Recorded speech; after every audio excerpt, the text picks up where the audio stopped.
In the previous session, we have seen introduction to memory, the purpose of memory, and also its different types. You can quickly recall regarding the previous session.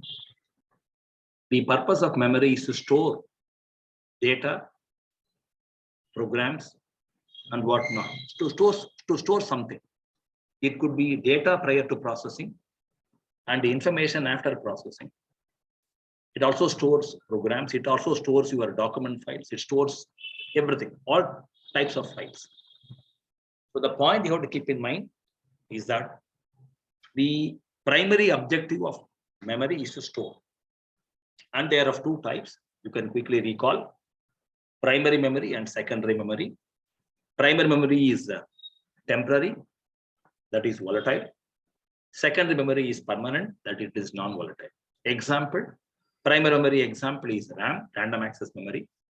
And your secondary memory example I can give you is a disk. I can also add one more example called magnetic tape. So magnetic tape and magnetic disk are your hard disk or examples of secondary storage or permanent storage or non-volatile storage. You know the essential differences between the two. To quickly recall, primary memory is in terms of GB, memory capacity. How do you measure the capacity of memory? It is measured in terms of bytes. You know what is a byte? A byte is equivalent to 8 bits. And 1024 bytes is equivalent to 1 kilobyte. 1 kilobyte is equal to 1024 bytes. 1024 kilobytes is equivalent to 1 megabyte, that is MB. 1024 megabytes is equivalent to 1 gigabyte. 1024 gigabyte is equal to 1 terabyte. 1024 terabyte is equal to 1 petabyte. It goes on.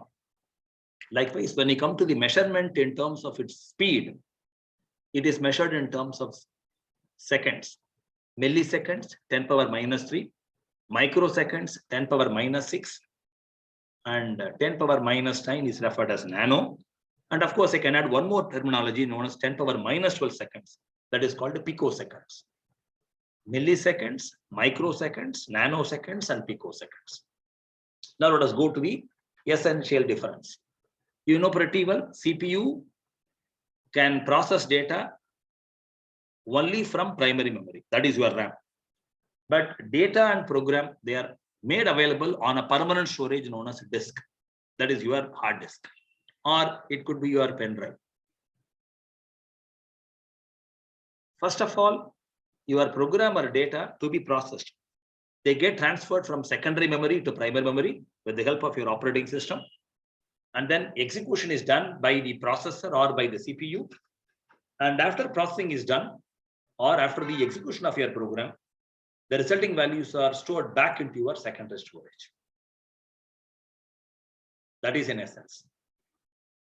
Primary memory capacity, as I was mentioning earlier, you measure the capacity of memory in terms of bytes, whether it is kilobytes or megabyte or gigabyte or terabyte, etc.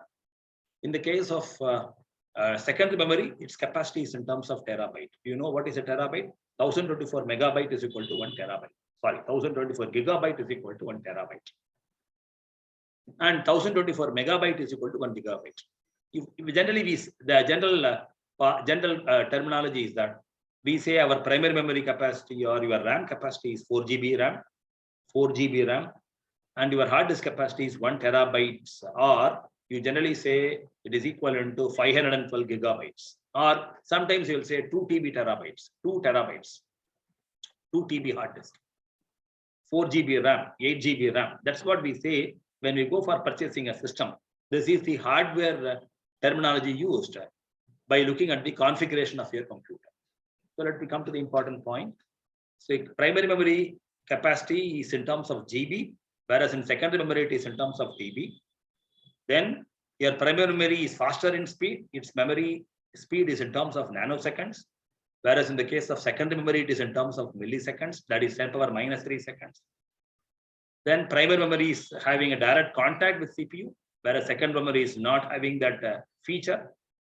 The last important difference, primary memory is volatile, whereas secondary memory is permanent. So these are the important differences between the primary and secondary. I did mention in the last session about the one important factor about your primary storage. There are two different types of primary storages we generally say. One is called RAM, another one is called ROM. RAM is a temporary storage, whereas ROM is a permanent storage, but both are stored inside the system or inside your computer. Let us see the differences between RAM and ROM and its types in the current session. When you talk about RAM, I did mention there are two different types. What are they? One is known as static RAM. The second one is called dynamic RAM. Please carefully listen. So I'm not going to give you any hardware circuit or any, let me say, mapping process. I'm going to tell you the theoretical differences and its functionality in terms of theory, or in terms of theory, let us explain about the concepts. When you talk about your RAM, please remember there are two types, static RAM and dynamic RAM. What are the differences between static RAM and dynamic RAM? Static RAM, it is made up of transistor. You would have studied in your +2, especially in physics, under electronics, you should have learned something about a transistor. A transistor has got three important elements. One is called as the base, the second one is called the collector, the third one is called the emitter. You know there are two different types of transistors, PNP transistor and NPN transistor. I'm not going down to the factor behind transistor. Just I thought of telling you about what a transistor is. It is a transistor can store one bit. A bit is a short form of binary digit. It can store either 1 or 0. Okay. So the point you have to keep in mind, static RAM making use of transistors, whereas dynamic RAM is making use of capacitor. So it's a capacitor. How can you make you understand a capacitor? A capacitor can be charged. Its measurement is in terms of farads, microfarads. We say that is the unit of measuring the capacity of the capacity of the charge across a capacitor. That's what we say in physics, the charge across a capacitor. It is measured in terms of farads. And in the case of transistor, it is measured in terms of volts. Generally, it is 5 volts. Okay. 5 volts represent binary digit 1 and 0 volt represent binary digit 0 or bit 0. So let me come to the first difference. Static RAM is using transistor. Secondary dynamic RAM is using capacitor. Static RAM, the binary digit stored, that is the bit stored 1 or 0 is permanently stored till the power is on. Whereas in the case of dynamic RAM, it is using capacitor. The capacitor, how it stores the charge across a capacitor. Whenever you have a charge, let me say 2 microfarads, it represents binary digit 1. And 0 microfarad represents binary digit 0. The charge across the capacitor, that is 2 microfarads, as I mentioned earlier, we shall not be there permanently, even though the computer power is on. The charge will tend to leak. After some point of time, the charge will become 0. That means it will become 0 microfarad. What I said earlier, the 2 microfarad represents bit 1 and 0 microfarad represents bit 0. For example, I store 1 binary digit 1 in a capacitor by keeping the charge as 2 microfarads. Let me say at time t1. If I look at the charge after 1 second, it would have become 0 microfarad. That means it is representing binary digit 0. What has happened now? The value of the bit has changed from 1 to 0. Therefore, what we have to do, we have to perform constantly refreshing. We have to perform refreshing so that the charge leakage is arrested and this 2 microfarads is stored. How refreshing is done? In the case of a typical computer system, it is roughly about 1,000 times per second. So refreshing is done to ensure the charge is the value of the binary digit, that is 1 or 0, is not affected. It is not changed. 0 remains as 0. There is no problem.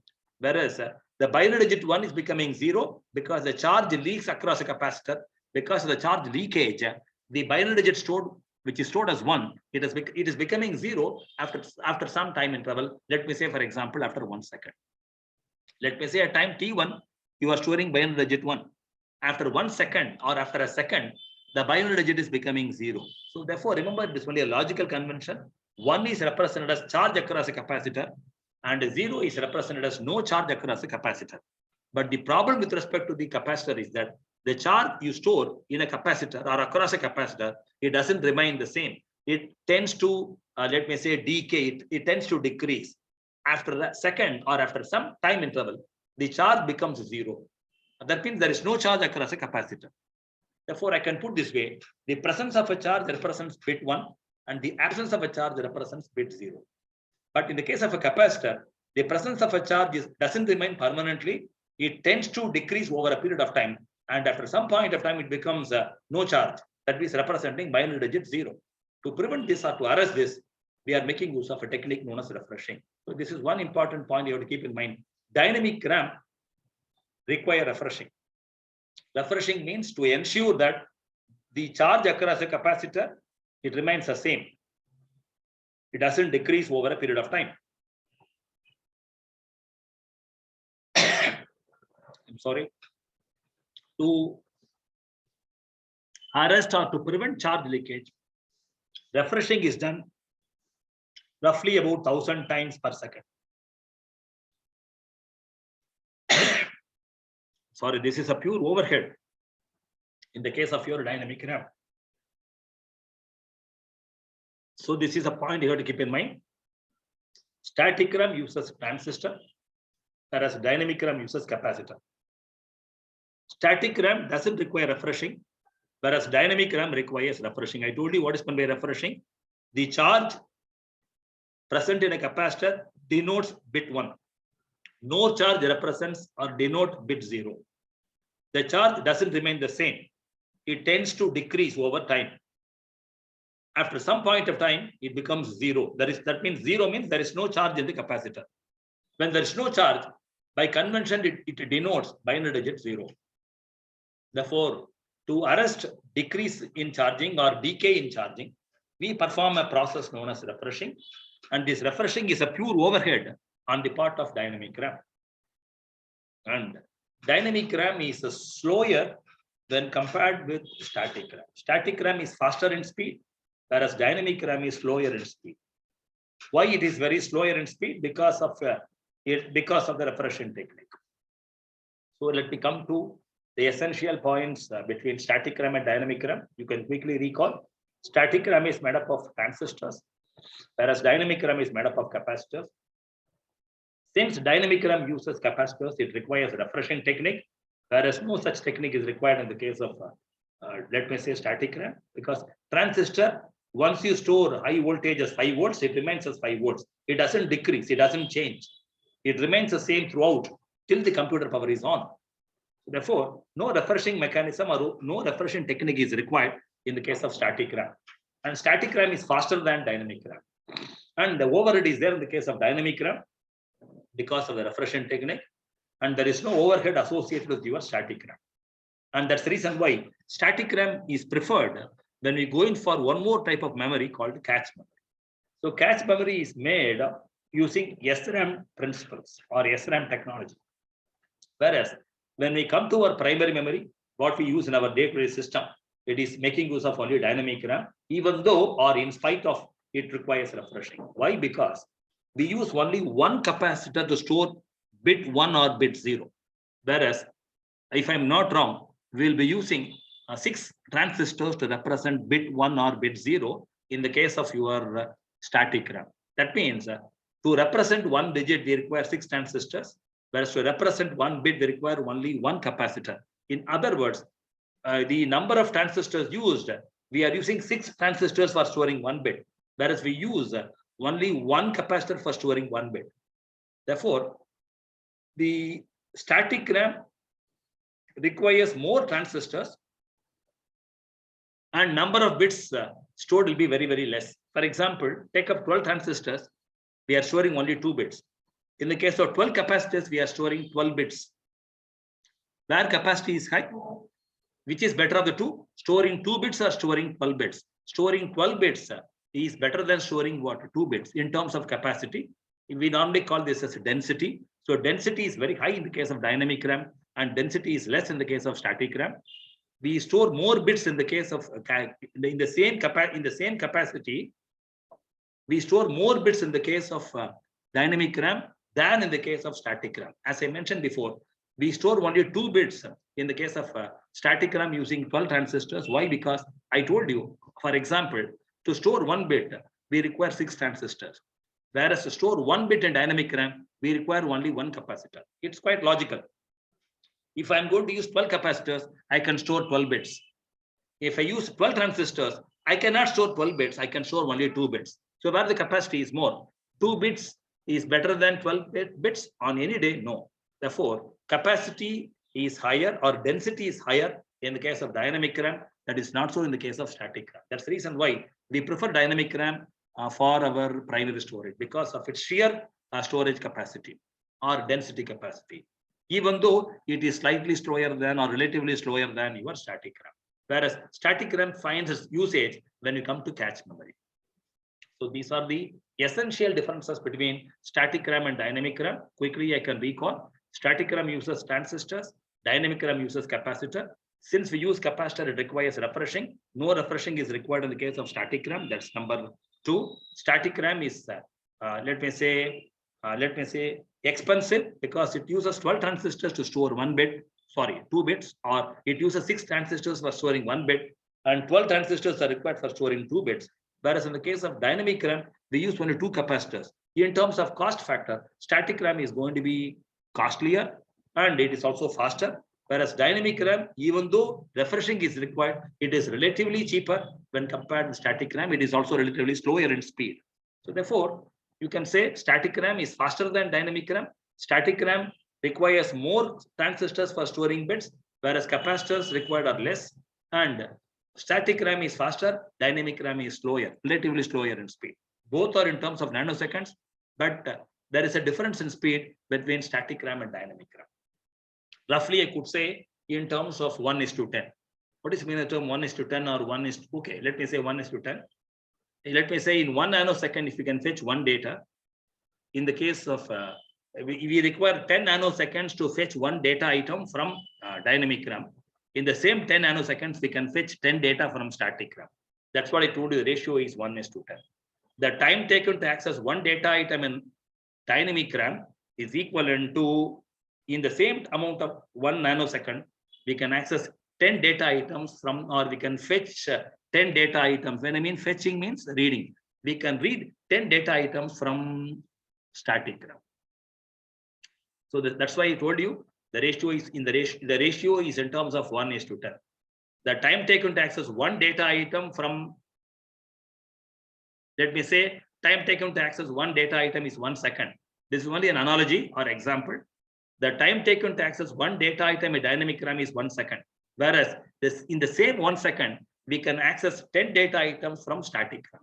So that's the reason why static RAM is used. Since it is faster than your dynamic RAM, it is used in the case of one more memory that we'll see in the next session.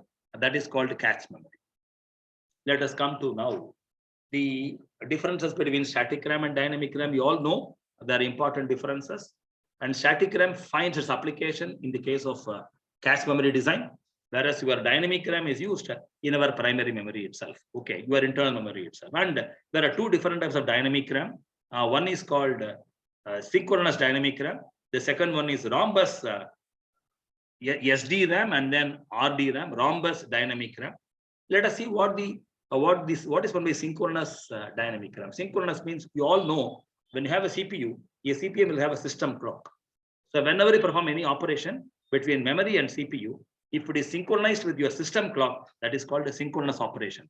If the operation is not synchronized with your system clock, it is called asynchronous operation.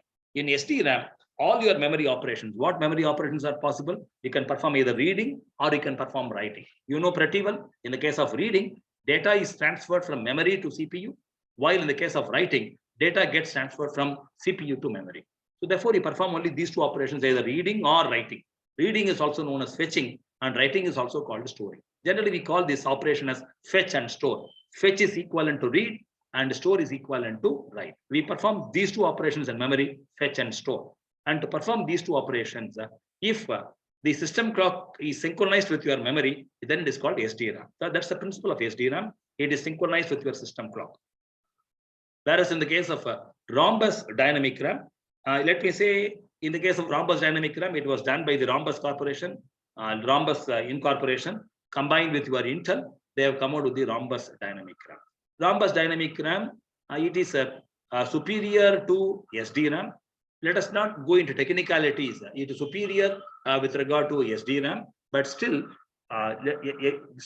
people prefer making use of SDRAM, that is synchronous dynamic RAM, over rhombus dynamic RAM, because of the cost factor, and because your rhombus dynamic RAM may not be suitable for most of the niche applications. So let me not go into technicalities and other factors. Since it is only the intro part of it, this is more than sufficient. SDRAM is widely preferred, whereas your rhombus dynamic RAM is SD means synchronous dynamic RAM is widely preferred because it is finding its applications and it is finding its usage in all applications. Whereas in the case of rhombus dynamic RAM, it is not so. And the rhombus dynamic RAM is also costlier when compared to your synchronous dynamic RAM. Because of these two factors, we make use of SD over rhombus dynamic RAM. So this is about the two different types of RAM. Once you come across RAM, they are of two types. One is static RAM and dynamic RAM. Within dynamic RAM, again, they are of two types. One is called a synchronous dynamic RAM, and the other one is called rhombus dynamic RAM. This is about RAM. Let us go ahead with one more type, what is called as a ROM, and what are the different types of ROM. So you know pretty well what is a ROM. ROM is a read-only memory. I told you, when you go in for a computer system, you can quickly recall the subjects what you have studied earlier. Maybe operating system, you know. An operating system is a system software that is used as an interface between your hardware of the computer or your computer hardware and the user. That is called as the operating system. Examples are Windows is an example of operating system. Linux is an example of operating system. Unix is an example of operating system. So where do we store your entire operating system, which is in terms of GB, it is stored on your hard disk. Okay. Now you have to transfer your OS to the primary memory, then only your computer becomes ready or it gets ready. So to transfer a part of your operating system from secondary memory to primary memory, we require one storage which is inside your computer. When you switch on your computer, it has to trigger some program within a storage of your computer, and that program, let me say, it is called as the bootstrap loader program.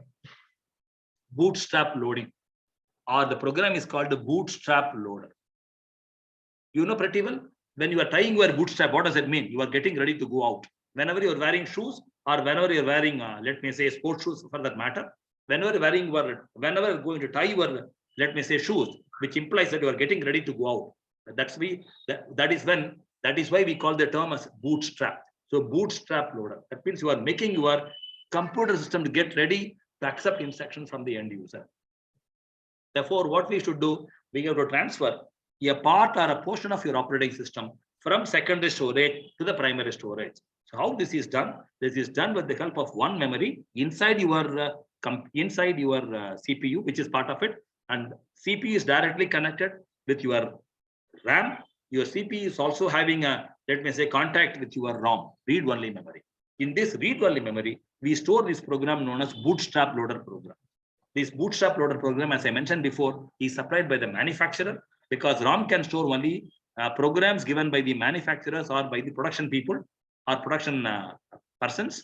And one such example or one such program is called the bootstrap loader program. So what we do, when you switch on your computer, internally, this triggers the program stored in ROM, that is read-only memory. Which program? Bootstrap loader program. And this bootstrap loader program, immediately what it does, it transfers a portion of your operating system or a part of your operating system from secondary memory to primary memory and make your computer system to come to the ready state. Only when your computer system is ready, it can accept commands from the end user or from us, and then it can process it according to what command we have given. So this is a basic idea about the purpose of ROM. It's a read-only memory. And let us, before we go in for types of ROM, let us see the differences between RAM and ROM. In the case of RAM, RAM is volatile. ROM is permanent. The program stored in ROM, it remains even after the computer is switched off. It retains the content, whereas in the case of ROM, it doesn't retain the content. Therefore, I can say RAM is volatile, ROM is non-volatile. RAM capacity is in terms of GB. GB means gigabytes. I can say, for our understanding purpose, the ROM capacity is in terms of MB, megabytes. In RAM, you can perform both reading and writing. You can write your program and store, you can read. In the case of ROM, we can perform only one operation, namely reading. And in the case of RAM, user programs can be stored. User means we are the user of the computer, therefore we call as users. The person who is using the computer is called the user. We can store our programs in RAM. Whereas in the case of ROM, we cannot store the user program. It has already programs stored or inbuilt, and those programs are supplied by the manufacturers or by the producers. So only manufacturer programs are stored in ROM, whereas user programs are stored in RAM. And remember, the program like bootstrap loader program, operating system, etc., they come under a category called system software. Of course, you would have learned in operating system while studying +1, +2. Let me not go in detail. So these are the basic differences between RAM and ROM. RAM is temporary, ROM is permanent. But both are inside your computer. Both have got a contact with CPU. That's a similarity. Then RAM has got two different types of memory. That is two different types of RAM. One is called static RAM. The second one is called dynamic RAM. These are the two prominent types. Within dynamic RAM, of course, we have synchronous dynamic RAM as well as ROM bus dynamic RAM. Whereas when it comes to ROM, let us see a bit later about its types. ROM, there are different types of ROM. ROM, where you can perform only reading. The programs are already inbuilt into ROM, supplied by the manufacturers. You can only read any number of times. Write once, read any number of times. Who has written already?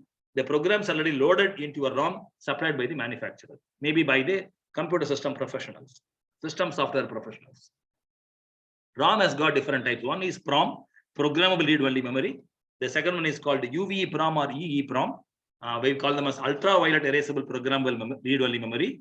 Electrically erasable programmable read-only memory. So these are the two different types of ROM. So you can say PROM and then what? UVEPROM or EEPROM. Like RAM, there are two different types, static RAM and dynamic RAM. We have PROM and we have got one more type called UVEPROM or EEPROM. This is about the differences between RAM and ROM. We have also seen about the differences between static RAM and dynamic RAM. In the next session, we can talk we can have an intro about ROM and its types. What is I've told you an example of ROM. You kindly keep in mind, quickly recall, the purpose of ROM is to store the program supplied by the manufacturers. One such example being bootstrap loader program. The purpose of bootstrap loader program is to load your operating system, not the complete operating system, a portion of your operating system. Why? Because your OS size could be 8 GB or 10 GB, whereas your primary memory capacity can be only 2 GB. The entire 10 GB operating system cannot be loaded into your primary memory. Therefore, what we do, this bootstrap loader program, it transfers only the essential portion of your operating system or whatever is required by the computer to start functioning or to keep your computer system ready. So bootstrap loader program is meant for transferring a part of your operating system from secondary storage to primary storage. And only when OS is loaded onto your primary storage, it makes your computer system to ready or to get ready. Only when your computer system is ready, it will be able to process the user commands or instructions. So that's all. We can stop here for the time being. In the next session, we will see about ROM and its types. Thank you.